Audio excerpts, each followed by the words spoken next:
someone can be very organized, but have a really hard time regulating themselves. Over time, shame and identity begin to interfere with performance. That unevenness makes it so easy to be misunderstood. Welcome to N.E.T Collective, where we navigate everything together, From classroom to college, to careers and beyond. I'm Kay McBroody, career coach and founder of Waterville Partners. I'm N.E.T Patel, school psychologist in private practice. I'm Ruth Hayes, education professional and founder of Fulcio Prep. N.E.T Collective. Navigating everything together, one conversation at a time. Welcome back to N.E.T Collective. Today's conversation is going to be a little bit more abstract than what we usually have, but I'm really excited about it because we're going to dig into a phenomenon that I think we've all seen a lot in our work and in our lives. What are we talking about, Vanita? Yeah, so today we're going to be talking about one of the most confusing and emotionally loaded experiences for students and teachers and parents alike: why bright students underperform. I think we've all seen that in our practices, and I think we know, we may even have that student in our minds as we're talking about this. That student can be thoughtful, have strong verbal skills, is perceptive and clearly intelligent, and they grasp ideas quickly, have deep questions, but yet somehow their output, and by output I mean whether it's their grades, their consistency, the follow-through, doesn't fully reflect what they seem to be capable of.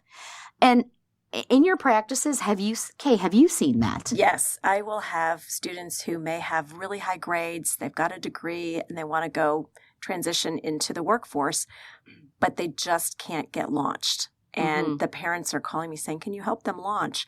And so it is a big issue. It's not, some people need just the roadmap, but I find that there are other clients who are incredibly capable and they seem to get in their own way. And so trying to unwind what is the roadblock. And so they are, to your point, they're intelligent and they're high performers, yet they are unable to deliver on something. That next step. The next big step. Right. And so imagine the confusion that the people around that student or young adult are left with, like questions like, what are we missing? Or I know she or he can do more than this. And the student themselves or the young adult themselves are wondering, well, I've been smart my whole life. Maybe I'm really not that smart. And now they're questioning their own cognitive identity or their own future and what that could look like because they're no longer, or they don't feel like what the messages that they've heard about themselves and their thinking match what their output is. So there's this cognitive dissonance, like those two competing thoughts trying to make sense of each other, but quite doesn't, right? Right. I really like the term you use, cognitive identity, because I think that's a big part of it. I think and we've talked about this before, students can get into their heads about being the smart one or being the one who doesn't need to ask for help. And it can feel not only stigmatizing, but really destabilizing as a person. Right. I was going to say, the other thing is I found that with some of my clients, I was wondering, was it a motivation issue? Maybe they just weren't motivated enough and the carrot wasn't obvious to them. And then what I was finding is that with some of these highly capable students or clients, I would ask them before I started working with them on a scale of 0 to 10, how motivated are you? And their motivation was really low, but their desire was really high.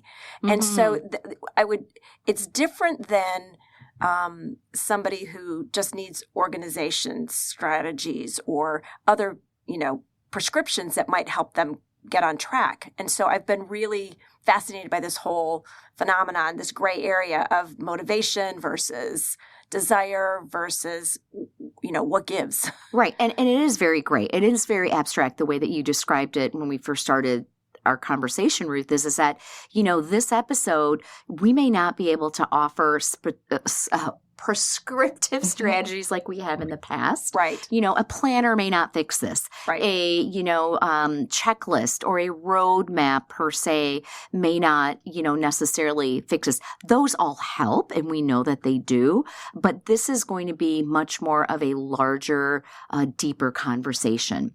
Let me ask you, in our practices, I've heard the term laziness come up a lot, particularly as we describe, these students. And I certainly don't like that term. I never have, because we know that laziness is a symptom of something much larger. And in many cases, these students and young adults that we're talking about, the bright ones, they're all bright. Let's be honest. All of our clients are bright.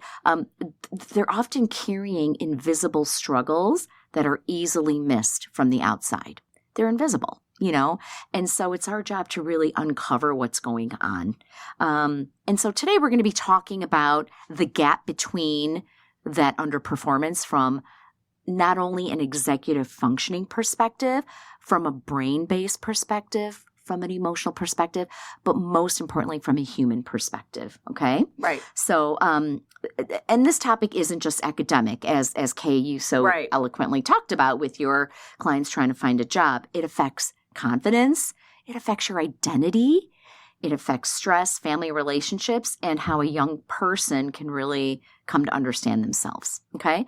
But the good news is really that once we understand the gaps more accurately, we can support it far more effectively, okay? Anything you guys want to share, any anecdotes or other stories before we move on as to some of the reasons why this could be happening? Well, it's interesting. One of the things I ask my clients about too is, how are you spending your time?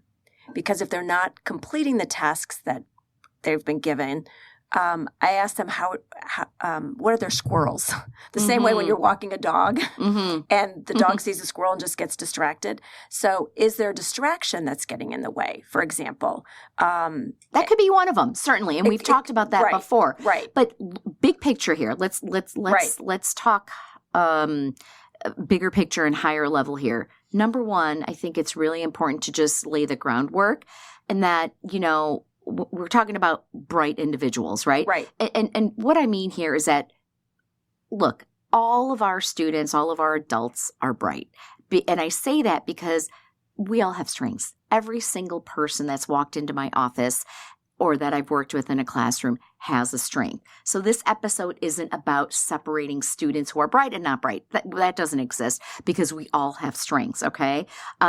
It's really about understanding a specific pattern. When a student has clear strengths or potential in certain areas, but they're not really able to show that day to day in their performance or in their output. So I think that that's just something really to delineate there, is that we are talking about, and at N.E.T Collective, we're very strengths based, right? Right. Okay. And so when you think about bright students or these strengths, I'm talking about, what comes up in your mind? What do you think about? Yeah, I think you're right on the money, Kay, about the distraction. But I think for me, I always want to peel back and see what's behind the distraction, right? Exactly. So if you find your attention wandering, if you can't sit and focus on the thing you're trying to do because all these other things are getting in, what's the reason? Why aren't we locked in?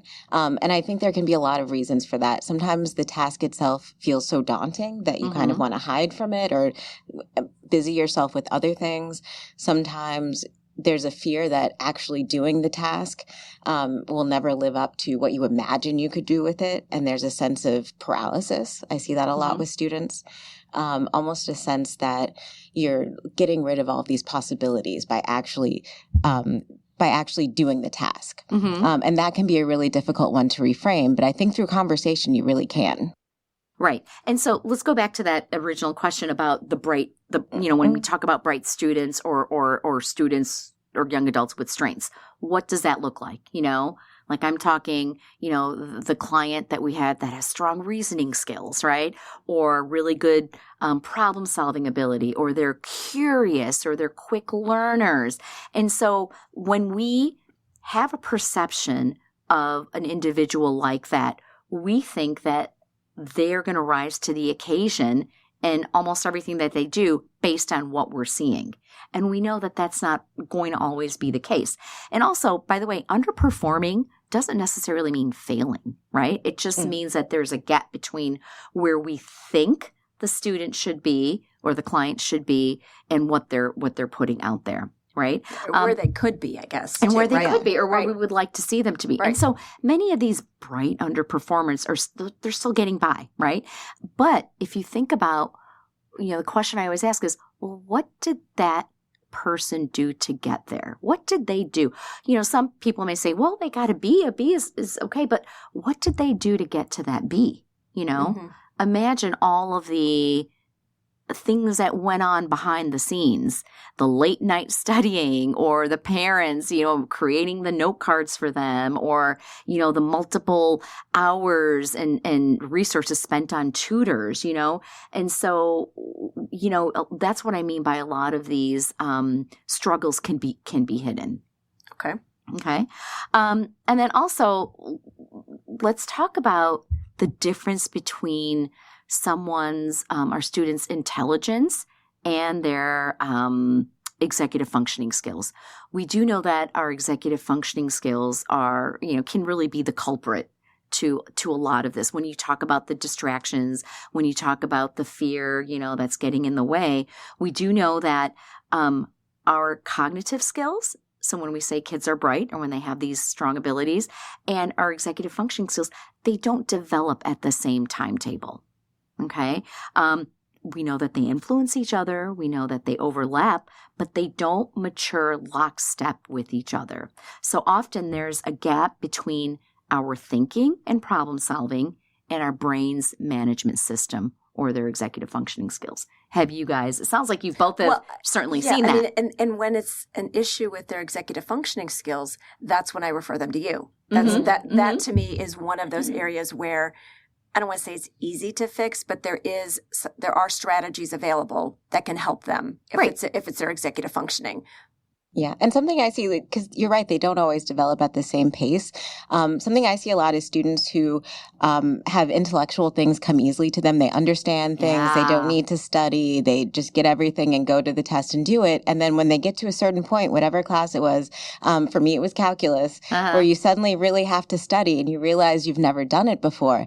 That can be really daunting because they don't have these kind of tools and these resources that someone who might have been struggling earlier on already has access to. Right. And that's called, we have varying profiles. Ruth, you're an incredibly verbal, I bet your verbal skills are off the charts because you are super articulate and I know you think with language and words and at a high level. And so that's your superpower. That's your strength. And so it kind of makes sense when you say calculus for me didn't come as easy. And that's the reality for many of us is that we have varying skills. So even when we're talking about our cognitive skills, there are many different things that we look at to measure cognitive skills. It's rare that everyone is up here in every one of those skills, right? And even with our executive functioning skills, someone that are already lagging behind our cognitive skills. So even within, if you look at just your executive functioning skills, someone can be very organized, but have a really hard time regulating themselves, So those are also within each one of those systems, cognitive system and executive functioning systems, even the skills within those are not developing alongside each other. So we are our brains are very complex is what I'm saying. And the one thing I think to really kind of highlight that is just because you have a student that you're working with that is a high thinker doesn't mean that their management skills are at that level as well. Right. So yeah, bottom line, our development is not always even. A student can be advanced in one part of their functioning and delayed or less mature in another. And so that unevenness is part of what makes it so easy to be misunderstood. So one big reason is why bright students underperform is because intelligence and our cognitive ability is not on the same developmental timetable as our executive functioning skills. Okay, so that's really one of the first, reasons that we should make sure that we uncover and think about as you're thinking about your student. Any questions there, or anything that you guys want to add to that? I would just say that that's something we see, I think, throughout our lives, the whole stereotype of the absent-minded professor. And, anyone who's been to college knows that being an expert in a field does not make you a good teacher. So I think just giving people permission to develop other parts of themselves, I think, and we're going to get into this a little bit more later, but just emotionally, you can be so invested in that it can be difficult to even allow yourself to work on those skills because it feels like a betrayal of your intelligence or something. Yeah. And to that is, just because a student can think at a high level doesn't mean that they can manage life at the same level. Yes. So like your absent-minded professor who can talk, at depth and at such a high level about so many different things may show up to class with 2 different socks on, Exactly. Okay.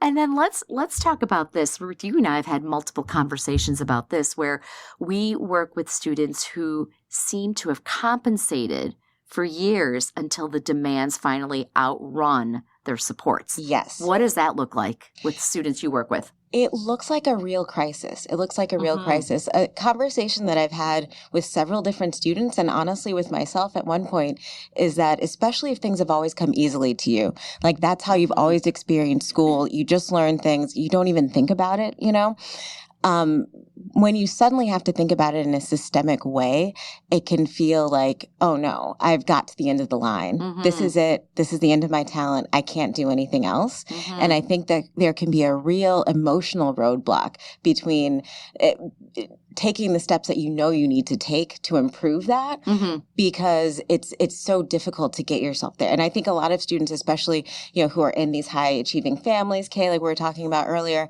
have a really difficult time with that. And something that I've found is helpful is just to talk it out with them and to say how because when you think about it, you're 16, 17, so much of your identity is in who you are as a student and what you're doing in school and how you're progressing. Hey, you're spending like 80% of your time in school or 75% of your time in school, right? Yeah. And so for a lot of these students who have these strengths, and again, all of our students have strengths, their strengths covered the gaps. Okay, they were compensating. And we do that naturally as humans. We tend to lean towards what we're good at, right? Yes. Until one day, those strengths can no longer be managed on their own, right? So we often see them becoming unmasked during large transition periods. So for example, a student who was able, to be a star from kindergarten through 5th grade, had the same teacher, every school year and managed well. And then all of a sudden you get to middle school or junior high, and now you've got, guess what, 6 or 7 different teachers with 6 or 7 different expectations and a lot more to manage. Or, the transition from junior high to high school, which is even a bigger gap. Right. And then I think we see it the most with high school to college, where then there's the real independence and the more planning and the more sustained output and less external scaffolding really hit. And, you can't compensate as much as you have been able to. Yes, high school to college is one I see a lot because the other thing is also a lot of times people handle your executive functioning for you when you're at home. So you understand things. You have people who are your frontal lobe. Exactly. Yeah. You understand things. You do what you're doing at school. You do what you're doing with sports or music or whatever. But somebody wakes you up. Somebody washes your clothes. Somebody makes your food. Somebody makes sure you're getting places on time. Somebody's looking at your Power School or your grades online saying, wait a minute, why did you have no one to answer to. You get to college and you're like, freedom, and you almost don't know how to manage that. So, and Kay, what about the post-college students? Well, they finally figure out that some of them went to school for 4 years thinking, oh, well, this is where I'm going to start my adulting. And some of them did grow up and some of them did not grow up. And so when they get to the point where they're trying to find a job, a lot of times they get to the end of that and they're like, okay, now I need a job. And it's like, well, no, the 4 years was to set you up for that in terms of learning and networking and all these other elements that we talked about. And they just, they need scaffolding even to make that last transition. Right? I think that's a great point, Kay, because one of the key differences I think between being a student and being an adult out in the world is that as a student, you can generally find checklists to complete. So you're finishing an honors program, you're doing, you're always kind of completing a thing that someone else has laid out. And when you're building a career, you really need to do all those soft skills of kind of putting yourself out there and building networks and things like that, which is a lot more nebulous a skill set than, say, getting good grades. It's proactive versus reactive. I mean, you're not, to your point, you're not checking a list. You have to create the list and then check the list. And so, yeah. Yeah. And so when that happens, the student strengths that, they were so heavily compensating and using as like, I don't want to say crutch because it's not a crutch, it's their strength, but that is no longer, they can't compensate for it anymore because the underlying weaknesses, just find its way to show itself. You can only hide that so much. Exactly. Right? And if this is a good place for this digression, I think that's why we really need to change the way we teach these skills in schools. Yeah. Because I think now we treat it as an intervention. It's like a crutch, or it's something that you need if there's an issue. Whereas I think everyone should be taught, these study skills, EF skills, so that you have those available. That's right. Yeah. And these are life skills you're talking about, the EF skills. And so, me being the EF coach and finding that to be such an important part of everyone's life, I do think that a lot of our executive functioning skills are the culprit for that gap. It's not the only thing. So let's move on to the next reason why we believe that bright students tend to underperform. And the third one is the perfectionistic qualities. And again, I think we've all worked with the client that is obviously bright, but they have this standard, internal standard that they want to put out there into the world. And if their output or that paper or that presentation, whatever it is, doesn't meet that standard, no one's going to see it. Yes. It doesn't get completed, or even if it is completed, it doesn't get submitted or shown, right? So it's that perfectionism that's tied to their emotionality, right? Have you guys seen that? Yes. You know what phenomenon I see? I see students who don't put as much effort into things as they could. So they know they're not doing their best. Because if you try your best and you don't get to the level you want, that's disappointing and that makes you feel bad about yourself. But if you know you're not trying your best, well, then it doesn't really reflect on you. It's kind of a way of keeping it at arm's length. It's protective. Yes. That's the protective. And that's the other thing we're going to talk about is the nervous system, and how it views threat. But let's stick in this perfectionistic qualities piece for a bit. I've worked with students that have worked really hard on, let's say, an essay, and so many hours put on it, more than it should have. But for whatever reason, that's the amount of time that they've put into it, so that they feel good, so that they feel comfortable. And then it's like, oh, I changed it all up. It's that constant editing. It's that getting stuck in the details or having trouble even finishing it because the work never feels good enough. Yes. I was going to say, I've got clients who they'll work on their resume, but they won't finish their resume because it's not finished. And what I'm trying to help them understand is that get something, progress, not perfection, which we keep talking about, and make sure you do something. You can always go back with a resume, with an elevator pitch, with a lot of the pieces that I help clients with, and you can continuously improve them. And this mindset of perfection, it's like a one and done versus continuous improvement, which is ongoing, and helping them shift their mindset to frame things that way, as opposed to, it has to be perfect, or I have to have the perfect elevator pitch or the perfect, anything. Oh, and they may be avoiding opportunities because they're so worried about what it's going to look like. So your example, Kay, of that client that started the resume but didn't finish it can look like procrastination, right? Exactly. Can look like procrastination on the outside, but actually is perfectionistic shutdown on the inside, right? Right. And again, tends to look like underperformance, but it's someone who is so afraid of falling short that they can't move through that task efficiently and effectively or flexibly enough. Exactly. Right? Yes. And sometimes getting the concept of good is good enough isn't satisfactory to our perfectionistic clients, Well, in interviewing for a job, I mean, you're going to have to interview for more than one job. Yeah. And you very likely will not get the first job you interview for. Mm-hmm. And so that learning how to take defeat, if you will, or somebody saying no when they've always had somebody saying yes, I think is also wrapped up in that. Oh, yeah, because that can feel like a real rejection. Right. Mm-hmm. Like of yourself. Right. Right. And I wonder as well, these students who tend to be perfectionistic, I keep saying students, but please just know I'm talking about students, clients, etc. Right. Students of life. Students of life. There Yeah, you go. yeah. I love that. So these individuals tend to, I think people tend to misread them as someone who don't care, and sometimes it's quite the opposite.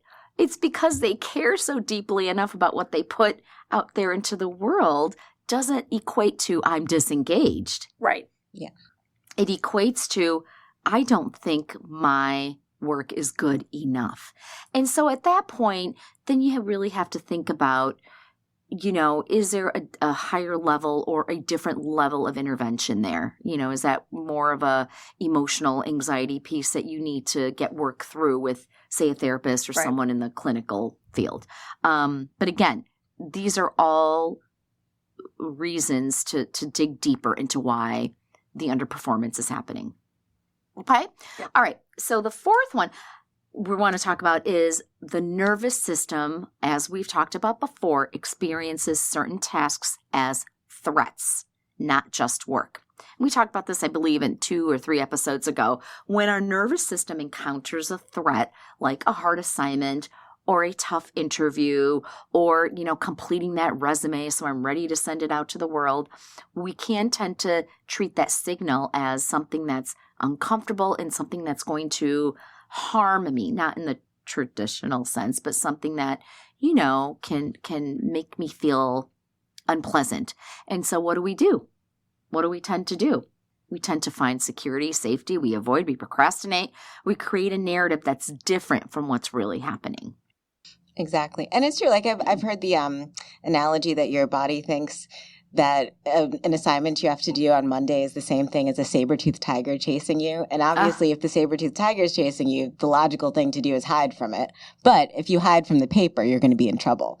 Right. I've never heard of that analogy before. That sure gave me and so on the inside, think about what's happening. That student is having a real stress response. Yeah. Right. About doing something that, and their brain isn't reading the task as simple work. They may be reading it as something loaded, emotionally wrought, something risky. So again, pay attention to your nervous system. Yeah. Because there are ways around that. The fear, it's fear-based. Mm-hmm. And people might have a fear of success. They might have a fear of failure. And so a lot of times I work with clients and I'm like, let's identify the fears. Yeah. Because that could be one of the roadblocks. Absolutely. Yeah. Identify the fears, identify the anxiety, identify the threat, quote unquote, so that you can, when you put language and words to something, there is somewhat of a cathartic release there. You can start doing something about it. You can start dismantling it or at least being curious about it and figuring out how did it get constructed in the first place? Right. Yeah. Right. And to your point, Benita, I feel like it's moving it away from your nervous system and into your executive functioning system, right? When you can kind of talk it out. Because one thing I'll do with students is just ask them to completely catastrophize. Okay, what's the absolute worst that could happen, right? Your PowerPoint starts a fire and you're like shunned from the community forever or something. And then you kind of work backwards from it. And when you can kind of get yourself to that ridiculous place, it really helps you to say, okay, now I can move through it. And just like breaking through that shield of panic to get to the actual work, I think that can really help with it. I think that's a great idea. And oftentimes, the question to ask is it possible that your PowerPoint can go completely in disarray when you're in the middle of the most important presentation in your life? Sure, it's possible. Really, anything's possible, but is it probable? Yes. Well, and I always ask clients, what's the absolute worst that can happen and the least you can learn? Yeah, that's a good one. So again, back to the catastrophizing. And then if so, what can you learn from that? Right. And then the fifth one is shame and identity begin to interfere with performance. So when we talk about our, another reason that some of our bright students underperform is that over time, shame and identity start to interfere with their performance in the sense that they've been known as the smart person or the one that, has it together. And then what that ends up doing is that in case there's a struggle, that gap that, or that the thought of that potential gap or that thought of that potential quote unquote failure is deeply painful. And so they tend to keep themselves in this like protective place, right? And I've even seen with clients something maybe completely unrelated to their homework or their career search or anything else. There might be some other trauma or event that is somehow blocking them. And I know that that's out of my lane. So that's when I suggest and refer them to professionals. And I would venture to guess at least 50% of my clients, have therapists that they're seeing. And I always say, hey, feel free to share the recaps on your career with your therapist because sometimes they're actually intertwined. The therapist, and I've had therapists call me saying, I'm really trying to help them with X, Y, and Z, but I can't help them with their career. So I help with the career. Therapists can help with another piece. But there's an emotional component that can sometimes really cloud their perspective. Definitely. And we see this a lot with the gifted population in that in general, things have come easy. Academically, things have come fairly easy. And then they get to a place where they're surrounded by other gifted people and they're not big fish anymore. They're kind of like, doing what everyone else is doing, right, blending in more. And then there's an identity crisis. Like, wait a minute, I thought I was always the top dog. I thought I was always, the smart one. It goes back to, what we talked about earlier is identity, and they don't quite know where they fit anymore. Yes. And I think that's, this is kind of all of our lane, but just as people, I think that's part of the development you go through in that, that 20 to 25, career launch time is developing a sense of yourself outside of what things you're achieving. Because I think up until, even when you graduate college, a lot of what you would even say about yourself if someone asks about you and your life is, well, I've done this, I graduated from that, I got this award, I did that. And I think there's a shift that happens in those years to having a more intrinsic motivation. So yes, I'm not working towards a degree anymore, but I care about these things in life. I care about these things in the world, and I'm working towards them. And I have value because of and towards that, even if I'm not doing everything perfect. Right. Yeah. The identity pieces, these are all big ones, and we're going to recap all 5 of the reasons why we believe bright individuals underperform. But the identity piece is really a big one because, to your point, when people ask you, well, who are you? What do you do? Like, how many times have you been asked, what do you do? Like, that's, if the question 1 is what's your name and what do you do, right? Yeah. And it's so tied to, and what you do, it was a roadmap. I went to this school, I studied this, and this is my job, when in reality, we're so much more, right? That's why I think hobbies are so important. They You can't just be in the lab, learn to sew, do something else. Yeah. And strengths, just focus on your strengths. So, okay. So let's break down again, very briefly, why bright students underperform. Intelligence and our cognitive skills are not the same as our executive functioning skills. They develop at different timetables. So what you may be seeing is not a lack of strengths in the traditional sense, but more gaps within our executive functioning skills, okay? And please listen to our previous episodes on what executive functioning skills are and what the skills are within our executive functioning system, okay? Second one is, for many of our bright students, they tend to overcompensate for years until the stakes became high and they no longer can. And we see that especially during big life transitions. The third is, many of our bright students have perfectionistic qualities, and it's really hard for them to break through to get to understand that good is good enough. The fourth is our nervous system. Our nervous system experiences certain threats or tasks as certain threats, and so therefore we go into protective mode. And then the fifth one, which we just talked about, is identity. Who are you? And then some of the shame that's wrapped around when you don't perform to the level that you have seen yourself in for all of these years. And that just becomes more of a struggle, and you start to question who you are. To me, one of the biggest takeaways when we talk through this whole list is that you have to look for the patterns and figure out the why. Why is somebody maybe not performing where or how you might expect them to? And then however you approach it, if you are part of their sphere and their orbit, doing it with empathy and helping them uncover and get the resources that they do need, and not to feel bad about it, but to feel curious about it maybe, about why is this happening? And then can you help them move forward? The why is such an important question.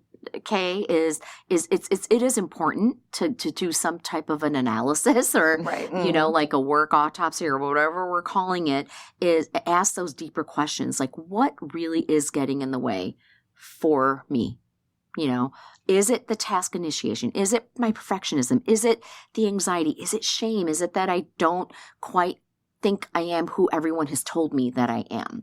Where is the gap? And look for those patterns. And you've got to be honest with yourself and look in the mirror. And that's going to bring up vulnerability. The more vulnerable I think you can be and honest with yourself and with the people that are willing to help you, the more likely you are to figure out how to tackle it. Right. And because if we don't understand our bottlenecks, and what I mean by bottleneck is that part of us where we're getting stuck, right? When you think of a bottle, that's the smallest part of so when we're likely to understand where we're getting stuck, we can actually start making steps to do something about it. And it may not be as simple as some of the previous executive functioning strategies we've talked about. It may be something much more or less tangible. It may be, getting a full-on neuropsychological assessment to see, is there something there that's not been covered in the past? Do I need to see a therapist? Do I need to go into more of a higher level of intervention? Okay? So figure out what your bottleneck is. And then you had said something else about approaching things with empathy and kindness and warmth and staying away from words like laziness and, anything that's demeaning. Exactly. Because that just makes it harder. You withdraw more and more into that protective shell if you feel like someone who's quote unquote helping you with it is just kind of imputing. Yeah. Attacking. Right. And so then that's an opportunity to reframe the struggle, right? So instead of saying, I'm not good at this, I've never been good at this, instead say, my performance is inconsistent because certain demands overload my system. And I need better tools, clear conditions, and a different environment. But I know I'm good at this, this, and this. Yep. Okay? And then, I think it's important to build an identity around the process, not their smarts. Because again, we're so much more than our abilities or what we put out there, in terms of academics, right? So rather than being considered the smart one, go get to the human side of who you are. Exactly. Right? So when bright students underperform, the answer is rarely as simple as laziness or lack of effort. It's a deeper story, and it's our job as people who work with them to help them uncover what that story really is. And oftentimes, it's really not the absence of potential. It's the presence of some type of interference. And once we understand that interference, we can finally begin to unlock how to best help our clients. Great. Okay. Thank you. Thanks for joining us. And this, as we know, is part of such a huge conversation, and we will continue to revisit this particular topic. Onward.